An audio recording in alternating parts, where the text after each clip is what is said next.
স্বপ্নময় সমুদ্রের শহর পুরী। ইতিহাস, ধর্ম আর প্রকৃতির এক অনন্য মেলবন্ধন। পুরী শুধু সমুদ্রের শহরই নয়, এটি জগন্নাথ দেবের ধাম। প্রতি বছর লক্ষ লক্ষ ভক্ত আসে জগন্নাথ মন্দিরের দর্শনের আশায়। রথযাত্রার সময় যেন এখানে নামে ভক্তির ঢল। পুরীর সমুদ্র সৈকত সূর্যোদয় ও সূর্যাস্তের অসাধারণ দৃশ্যের জন্য বিখ্যাত। হ্যালো বন্ধুরা, কেমন আছো তোমরা সবাই? আশা করছি তোমরা খুব ভালো রয়েছো। আমার চ্যানেলের নতুন একটা ব্লগে তোমাদের সকলকে স্বাগত জানাই। তো আমি এখন রয়েছি কিন্তু চার ধামের শ্রেষ্ঠ ধাম জগন্নাথ ধাম। শাস্ত্রে আছে চার ধামের তিন ধাম, মানে বদ্রীনাথ ধাম, দ্বারকা, রামেশ্বরম, তিনটে দর্শন করে আসার পর এই জগন্নাথ ধাম কিন্তু লাস্টে দর্শন করতে হবে। পুরীর জগন্নাথ মন্দির ভগবান জগন্নাথ, তার ভাই বলভদ্র এবং বোন সুভদ্রার উপাসনা স্থল। মন্দিরটি হিন্দুদের চার ধামের একটি এবং বৈষ্ণব ধর্মাবলম্বীদের কাছে অন্যতম পবিত্র স্থান। আমরা এখন রয়েছি কিন্তু অশ্বদ্বারের সামনে। এই জগন্নাথ মন্দিরের চারটে দ্বার আছে: অশ্বদ্বার, হস্তিদ্বার, বগ্রদ্বার আর সিংহদ্বার। তো আমরা কিন্তু গতকাল এই দ্বার থেকে, অশ্বদ্বার থেকে কিন্তু এন্ট্রি নিয়েছিলাম আর এখানেই দর্শন করেছিলাম। তো এখানে কিন্তু ফোন বা ক্যামেরা কোনো কিছু অ্যালাউ নেই, সে কারণে আমরা কালকে এসে দর্শন করে গেছি হোটেলে ফোন আর ক্যামেরা রেখে। তো এই যে পেছনে দেখতে পাচ্ছ, এখানে কিন্তু ফ্রিতে ফোন আর ক্যামেরা রাখা যায়। এইখানে তোমরা আসবে, ফোন, ক্যামেরা, জুতো সব কিন্তু এখানে রাখা যাবে, কোনো পয়সা লাগবে না। একটা ব্যাগ দেবে, তার সাথে একটা টোকেন দেবে। ফোনের জন্য আলাদা জায়গা আর জুতোর জন্য আলাদা জায়গা। টোকেনটা যখন তোমাদের দেবে তখন কিন্তু তোমাদের ওখানে নাম্বারটা বলতে হবে, এটা কিন্তু মনে রাখতে হবে নাম্বারটা। তো নাম্বারটা যখন বলবে সেখানে এনারা নোট করে নেবে। যখন তোমরা কুপনটা নিয়ে পরে জিনিসপত্র নিতে আসবে তখন কিন্তু কুপনটা নিয়ে আগে ওরা নাম্বার জিজ্ঞেস করবে। যদি নাম্বার তোমরা বলতে পারো তাহলেই কিন্তু জিনিসপত্র দেবে, মানে নাম্বারটা অ্যাকচুয়ালি একটা পাসওয়ার্ডের মতন কাজ করবে। তো আমরা এখানে বসে আছি, পুরো জগন্নাথ মন্দিরটা কিন্তু আমরা ঘুরে ঘুরে দেখব, দর্শন করবো। ঝিরিঝিরি বৃষ্টি পড়ছে, সেরকম একটা রোদ নেই, খুবই ঠান্ডা ওয়েদার। আমরা যখন কালকে এসেছিলাম অতিরিক্ত রোদ ছিল, গরম, আর একটু ফাঁকা ফাঁকাও ছিল। এই যে আমার বাড়ির লোকও সবাই ঘোরাঘুরি করছে। কারণ আমরা যখন দর্শন করতে এসেছিলাম তখন কিন্তু পুরো মন্দিরটা পরিক্রমা করতে পারিনি, কারণ অতিরিক্ত গরম ছিল। আর ভেতরে আমাদের সময় লেগেছিল প্রায় 2 ঘন্টা মতন। আমরা ভেতরেই কিন্তু খাওয়া দাওয়া করেছিলাম। এখানে কিন্তু ভোগের মার্কেটও রয়েছে, যেখান থেকে তোমরা কিনে কিন্তু ভোগ খেতে পারবে। খুবই ভালো। প্লেটে নিয়েছিল, কত করে নিয়েছিল প্লেট?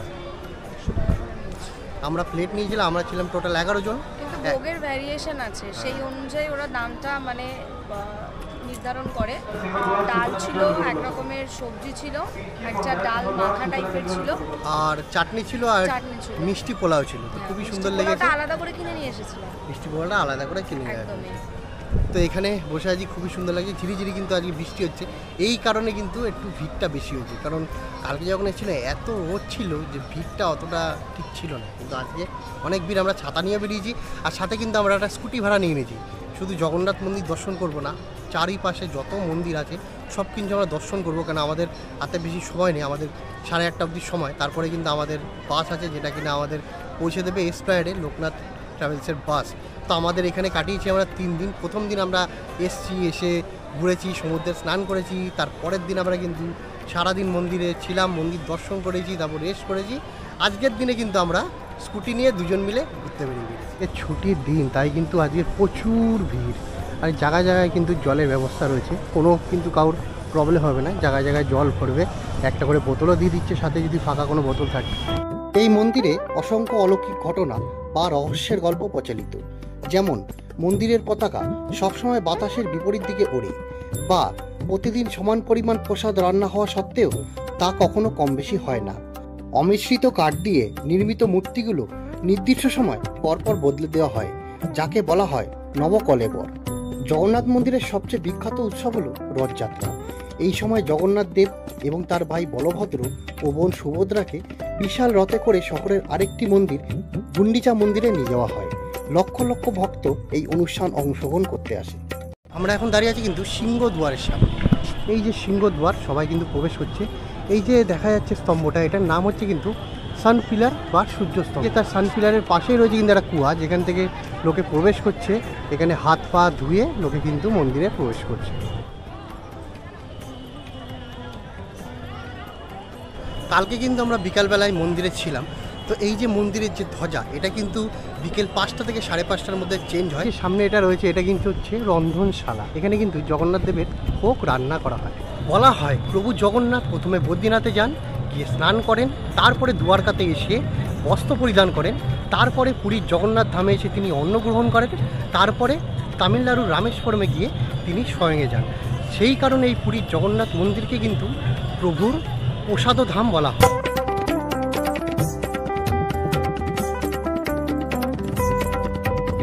এবার আমরা কিন্তু এখান থেকে বেরিয়ে যাচ্ছি, কারণ আমরা স্কুটি নিয়েছি। আরও কিছু কিছু জায়গা আছে, সেগুলো কিন্তু আমরা ঘুরবো আর তোমাদের সাথেও কিন্তু শেয়ার করবো। আমরা চলে এসেছি এখন লোকনাথ মন্দিরের সামনে। যেখানে বাইক রাখলাম, মানে স্কুটি রাখলাম। এবার আস্তে আস্তে সিধা কিন্তু আমরা প্রবেশ করবো।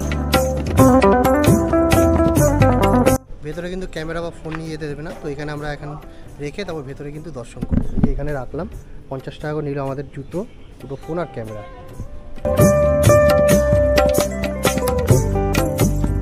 আমাদের কিন্তু দর্শন হয়ে গেছে। তো এই লোকনাথ মন্দির হচ্ছে পুরীর 5টি বিখ্যাত শিব মন্দিরের মধ্যে একটি। এখানে কিন্তু কোনো প্রবেশ মূল্য নেই, খালি বাইরে থেকে জুতো রাখতে হবে। সেই কারণে কিন্তু 50 টাকা, মানে যাদের কাছে যেরকম জিনিস আছে সেরকম পয়সা নেবে। তো দর্শন করলাম, খুবই সুন্দর ভেতরটা। এবার আমরা আস্তে আস্তে এগোতে থাকি। এবার আমরা এখান থেকে বেরিয়ে যাব। সামনে 2 কিলোমিটারের মধ্যে রয়েছে গুপ্ত বৃন্দাবন। আমরা এখন চলে এসেছি কিন্তু শ্রী গৌর বিহার আশ্রম বা মাতামঠ বা গুপ্ত বৃন্দাবন, 3টে নাম একই জায়গার। তো এখানে কিন্তু খালি জুতো রাখতে হবে, বাইক নিয়ে আসতে 20 টাকা করে নেবে। আর তাছাড়া ক্যামেরা ফোন ভেতরে কিন্তু অ্যালাউ আছে। তো আমরা ছাতা নিয়ে এসেছি, কারণ প্রচুর বৃষ্টি হচ্ছে। এবার আস্তে আস্তে আমরা ভিতর থেকে প্রবেশ করবো। ঢুকতেই কিন্তু গণপতি বাপ্পার মূর্তি। আমরা এন্ট্রি করলাম। 10 টাকা করে নিল দুজনের, 20 টাকা। চলো, দুজনে পুরো ভিজে গেছি। পুরীতে ঘুরছি বাইক নিয়ে, তাও আবার ভিজে। কালকের দিনে কিন্তু খুব রোদ ছিল, কিন্তু কালকে আমাদের শরীরটা একটু খারাপ ছিল বলে ঘরে আমরা সারাদিন রেস্ট করেছি। যাওয়ার দিন সারাদিন সকালটা ঘুরে বিকালবেলা এখান থেকে বাসে উঠে পড়বো। সে আমাদের আর হচ্ছে না, কেন এত বৃষ্টি। তার মধ্যে কিন্তু আমরা ঘোরা বন্ধ করবো না, ছাতা নিয়ে নিয়েছি, দুজনে ভিজে গেছি। পুরী শহরের বুকেই লুকিয়ে আছে এক অপার আধ্যাত্মিক স্থান, যেটিকে বলা হয় গুপ্ত বৃন্দাবন। পুরীর সমুদ্র তট, জগন্নাথ মন্দির, এইসবের বাইরেও আছে এক অনন্য তীর্থস্থান, যেখানে ভক্তরা এসে অনুভব করে শ্রীকৃষ্ণের লীলা। এই জায়গাটি এতটাই নিরিবিলি এবং আধ্যাত্মিকতায় পূর্ণ যে এখানে এসে আপনি প্রকৃতি উপলব্ধি করবেন বৃন্দাবনের সেই চিরন্তন প্রেমময় আবহ। এখানে একটা বুদ্ধদেবের মন্দির রয়েছে, তারপর ভোলে বাবার সেই লিঙ্গ, মহালিঙ্গ তাই রয়েছে, আরও অনেক কিছু রয়েছে। মানে ভেতরটাই কিন্তু দেবদেবীর মূর্তি দিয়ে চারিদিকটা খুব সুন্দরভাবে সাজানো রয়েছে। এই যে দেখা যাচ্ছে হর হর মহাদেব মূর্তি, খুব সুন্দর। কিন্তু বৃষ্টির কারণে ঠিক ভালো করে আমরা ঘুরতে পারছি না জায়গাটা। এইখানে একটা চৈতন্যদেবের বড় মূর্তি রয়েছে।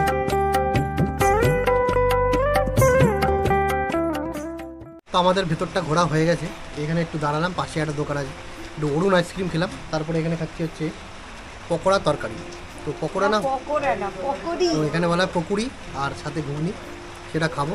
খেয়ে তারপর আমরা এখান থেকে চলে যাচ্ছি ওমকারেশ্বর টেম্পল, যেটা এখান থেকে 2.2 কিলোমিটার। তো বৃষ্টি এখন অনেক জোরে পড়ছে, তাই ভাবলাম একটু এখানে বসে খাওয়া দাওয়া করে যাই। কারণ সকাল থেকে আমরা সেই সকালেই খেয়েছিলাম, তারপর আর খাইনি, কচুরি খেয়েছিলাম সকালবেলা। তো এখন প্রায় 3:30 বাজে। তো একটু পরে গিয়ে বাইরে খাবো, তার আগে পুরো ঘোরাটা কমপ্লিট করে তারপরে। তো এই যে আমার চলে এসছে পকুড়ি আর ঘুগনি, একটু লঙ্কা, ওই যে পকুড়ি আর ঘুগনি সাথে লঙ্কা দিয়ে খাই। তাও তো এখন খাচ্ছে পকোড়ি আর তরকারি। অ্যাকচুয়ালি এটা ঘুগনি। কেমন কেমন ভালো?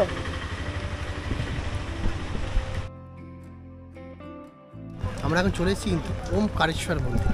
এই যে সামনেই মন্দির, এখানে গাড়ি রাখলাম। এবার দেখবো যে টিকিট বা কিছু আছে কিনা, বা ক্যামেরা বা ফোন নিয়ে যেতে পারবো কিনা। পুরীর ওমকারেশ্বর মন্দির, এই মন্দির শুধুমাত্র ধর্মীয় দিক থেকেই নয়, স্থাপত্য ও ইতিহাসের দিক থেকেও অত্যন্ত গুরুত্বপূর্ণ। হচ্ছে কিন্তু মন্দিরের মেন এন্ট্রেন্স, এটা হচ্ছে কিন্তু গোশালা।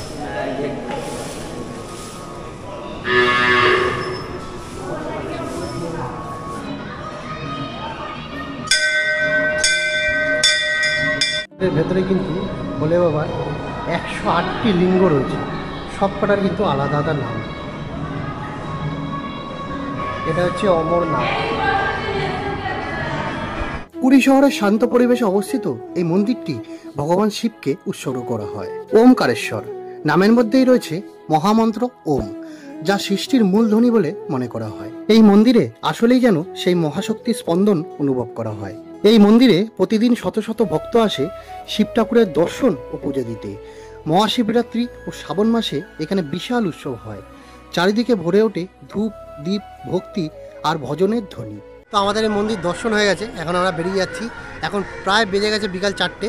যাই বাইরে কিছু খাওয়া দাওয়া করি। তো পুরীতে যারা আসছো অবশ্যই কিন্তু একটা বাইক বা স্কুটি নেওয়া উচিত, যারা 2-4 জন আসছো। কারণ এখান থেকে তোমাদের মন্দিরে সব জায়গায় ঘোরাবে। কোনো জায়গায় 200 টাকা, কোনো জায়গায় 300 টাকা, কোনো জায়গায় 400 টাকা কিন্তু টোটো অটো ভাড়া নেবে।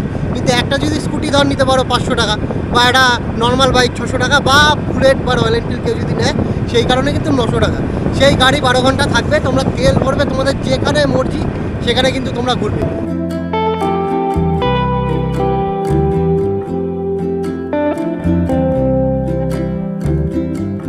তো বিচের পাড়ে একটা দোকানে দাঁড়ালাম, কেন এখানে এখন সব বন্ধ আছে, বৃষ্টি হচ্ছিল তো অনেকগুলো খুঁজতে খুঁজতে আসলাম। বিচের পাড়ে এক জায়গায় দাঁড়ালাম, কারণ এদিকে হচ্ছে স্বর্গদ্বার, আর আমরা এই গলি দিয়ে ঢুকে যাবো আমাদের হোটেলের রাস্তায়। কারণ ওই দিক থেকে গেলে সেই ভিড় থেকে আমাদের ঘুরে ঘুরে যেতে হবে, রাস্তায় ভিড় রয়েছে। তো ভাবলাম এখানে একটা দোকানে দাঁড়ালাম, এই JDS কিচেন। এখানে কিছুই পাওয়া যাচ্ছে না, শুধু বিরিয়ানি আছে। কি দাদা, চিকেন বিরিয়ানি? তো চিকেন বিরিয়ানি আছে 130 টাকা। প্রথমে 1 প্লেট নিলাম, দুজনে খাই, আবার ভালো লাগলে আরও খাবো। চলো ফটাফট খেয়ে নিই। বিরিয়ানি চলে এসছে, চিকেন উইথ ডিম, সাথে রায়তা, আর এটা ঝোল দিয়েছে পেঁয়াজ। তো খেলাম, টেস্ট আছে ভালোই। তো তোমরা যদি এখানে আসো অবশ্যই এই দোকানটা এসে খেয়ে যাও 130 টাকা বিরিয়ানি, JDS কিচেন। তো আমাদের খাওয়া দাওয়া পর্ব শেষ, এবার যাবো আমরা হোটেলের দিকে। আবার নেমে গেছে কিন্তু ঝিরিঝিরি বৃষ্টি। প্রথমে ভাবলাম যে একটু বিচের পাড়ে ঘুরে নেবো, কিন্তু সেটা আর আমাদের দ্বারা হবে না। হোটেলে ফিরে কিছুক্ষণ রেস্ট করে আমরা বেরিয়ে পড়লাম বাড়ি ফেরার উদ্দেশ্যে। আশা করছি এই ভিডিওটা আপনাদের ভালো লেগেছে। যদি ভালো লেগে থাকে অবশ্যই লাইক এবং কমেন্টের মাধ্যমে জানাবেন, আর চ্যানেলটিকে সাবস্ক্রাইব করে পাশে